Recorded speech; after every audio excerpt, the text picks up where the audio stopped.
और ये हुकूमत वक्त पुलिस इंटेलिजेंस है, वो मेरी बात दिल्ली तक पहुंचा दें। तबलीगी जमात का इज्तिमा हुआ, 20 करोड़ रुपए सैंक्शन हुए। काहे के लिए हुए भाई? रेड्डियों की जमीन पे जमीन को मुसत्ता किया गया। जब जमीन को बराबर कर रहे थे गवर्नमेंट के पैसे से, उसकी कीमत थी 3,500 रुपये गज। अब 20 करोड़ रुपए खर्च करके हिसाब किताब पूरा कर लिए, अब हो गई 27,000 रुपये गज। इससे मुसलमानों को क्या फायदा मिला? ये दरगाही निजाम के मुखालिफ हैं। ये जितनी जमातें हैं ये अल्लाह के वलियों के आस्थानों के दुश्मन हैं, है ना भाई? तबलीगी जमात का मिशन ये है कि इनके इज्तिमा में ले जाना, जो कल तक अल्लाह के वली के रोजे पे हाजिर होता था, इसको दरगाह से रोकना। खुदा की कसम, हिंदुस्तान में 1000 साल हुआ इस्लाम आके, और ये जितने औलिया अल्लाह हैं ये हमेशा अमन का पैगाम देते रहे, ये आश्ती का पैगाम देते रहे, ये इंसानियत का दर्ज देते रहे। मेरे दोस्तों, अहले सुन्नत वल जमात और वहाबी आइडियोलॉजी में ये फ़र्क है कि तबलीगी जमात का इज्तिमा हुआ, इस इज्तिमा में कोई हिंदू नहीं गया, इस इज्तिमा में कोई सिख नहीं गया, इस इज्तिमा में कोई ईसाई नहीं गया, लेकिन सुबह से शाम तक हिंदुस्तान में तुम देखो कि ख्वाजा के दरबार में अगर सर पे चादर लेके मुसलमान जा रहा है तो हिंदू भी जा रहा है।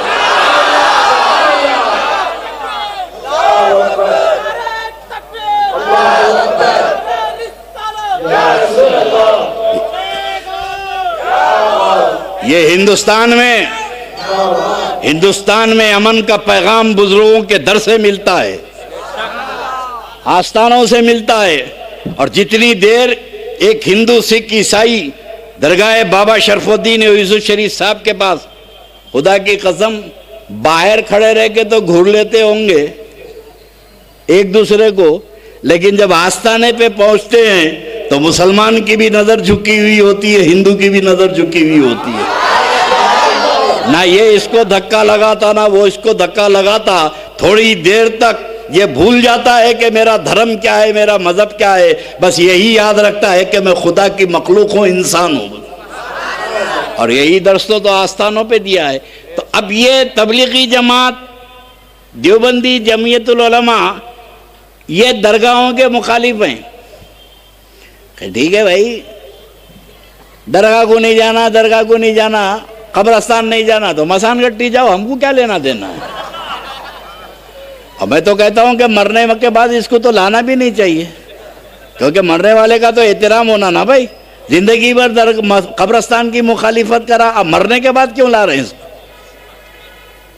ये दरगाह का असल सिस्टम ये है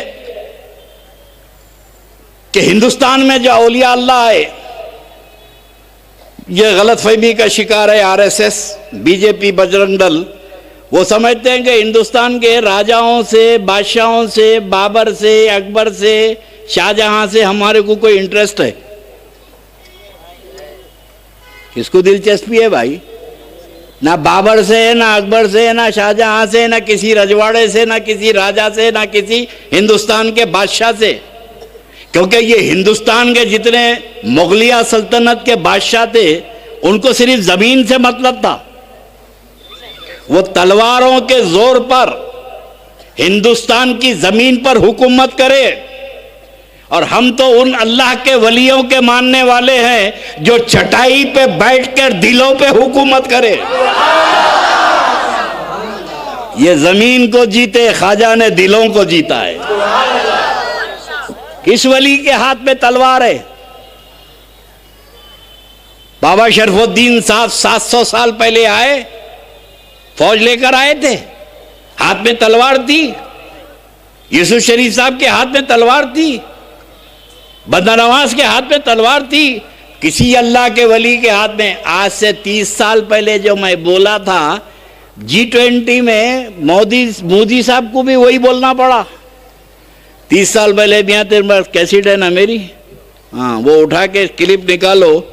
30 साल पहले मैंने तकरीरों में कहा था कि हिंदुस्तान में अगर गद्दारों को ढूंढना है, मुल्क में दहशत पसंदों को ढूंढना है, ये मुल्क में नफरतों का बाजार गर्म करने वालों को ढूंढना है, तो इसे तुम ख्वाजा के चौखट पे मत ढूंढना, यूसुफ शरीफ साहब के आस्थाने पे मत ढूंढना, बाबा शरफुद्दीन के पास मत ढूंढना, बंदा नवाज के पास मत ढूंढना। अरे जो इनके दर को छोड़ा वही मुल्क का गद्दार है।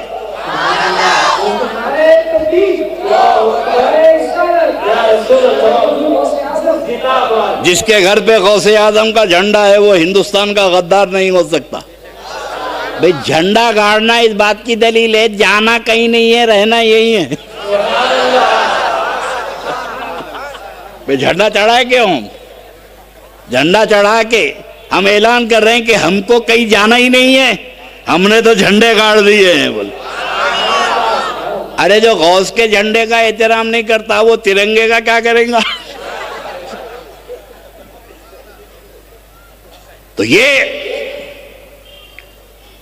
औलिया अल्लाह का मिशन आपको कौमी यकजहती। और एक चीज बता दो कि मोदी साहब ने कहा कि अगर सूफीइज्म को थामते तो बंदूक नहीं पकड़ते। G20 कॉन्फ्रेंस में बोले इन्होंने, जो बहुत पहले मैं बोला, सूफिया की तालीमात पे अमल करना चाहिए। इधर तो G20 कॉन्फ्रेंस में बोल रहे हैं सूफिया की तालीमात पे अमल करना चाहिए। फिर तबलीगी जमात को 20 करोड़ रुपए पहुंचा दिए, जो सूफियों के बागी हैं, जो दरगाहों को जाने के लिए नस्लों को रोकते हैं। और दरगाह में अमन का पैगाम मिलता है, मोहब्बत का पैगाम मिलता है, मसावात का पैगाम मिलता है, और दरगाह में जाने से इंसानियत का दर्स मिलता है। तो अब ये जमात वाले क्या करते हैं, ये नहीं चाहते कि दरगाह पे जाके हिंदू मुस्लिम इत्तिहाद हो, सिख ईसाई सब साथ में खड़े रहें, सबकी नज़र में अल्लाह का वली का दरबार है, चाहते हैं। और वो ये अल्लाह के वली हैं भाई, ये तो सबको दे रहे हैं। और आपको एक बात बता दूं, हिंदुस्तान के जितने हिंदू हैं, आप देहातों में गांवों में जाइए, नमाज पढ़ के आप निकलने के बाद गैर मुस्लिम बच्चा बीमार हुआ तो दवाखाने को बाद में ले जाते, मस्जिद की सीढ़ियों पे पहले लाते, लाइन से लेके खड़े हुए हैं। और आप जैसे शरीफ लोग भी पढ़ के फूकते, और कुछ कमीने भी रहते, नजर कहीं रहती, फूकते कहीं, मगर वो आने वाली उसी अकीदत से खड़े रहती है। तुम्हारी हमारी फूक से सही होता है,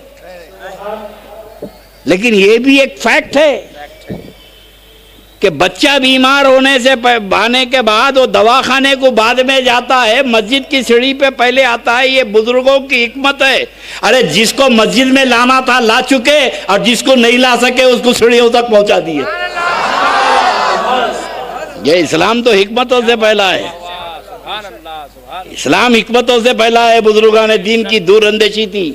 और एक बात और बता दूं, ये जितने हिंदू मस्जिदों में आके लोगों से पढ़वा के फुकाते हैं, उसी गांव में तबलीगी जमात वहाबी की मस्जिद होती, वहां नहीं जाते।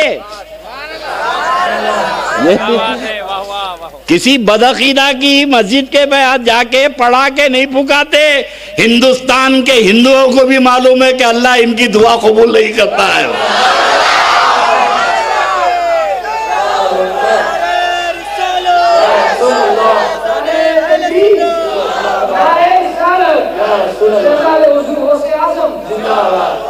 अब हुकूमत एक तरफ तो मुल्क में दहशत पसंदी, और एक बात बता दो नौजवानों, खुदा की कसम हिंदुस्तान के मुसलमानों को ना बाबर पे नाज है ना अकबर पे नाज है।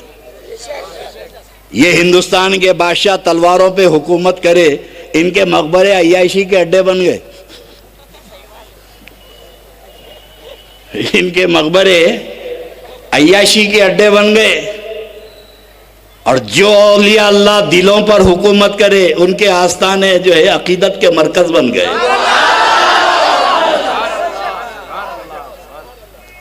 ये बादशाह वो बादशाह, हमें कुछ लेना देना। और आज तक कोई मुसलमान अकबर के मकबरे पे गया, बाबर के बाजार पे गया, अरे हमारा लेना ना देना। बमा डालने वाले अगर जाके इनके गुम्बदों पे बम डाल दो, हमको क्या लेना देना। नहीं है तो थोड़े हमारे से कहीं से इंतजाम करके दो, हम भी जाके आते। खुदा की कसम, अगर किसी बादशाह का मकबरा तोड़ दो तो हम टिस्से मिस्री होंगे, मगर यूसुफ शरीफ साहब की दहलीज को धक्का लगाएंगे तो उठ के खड़े हो जाएंगे।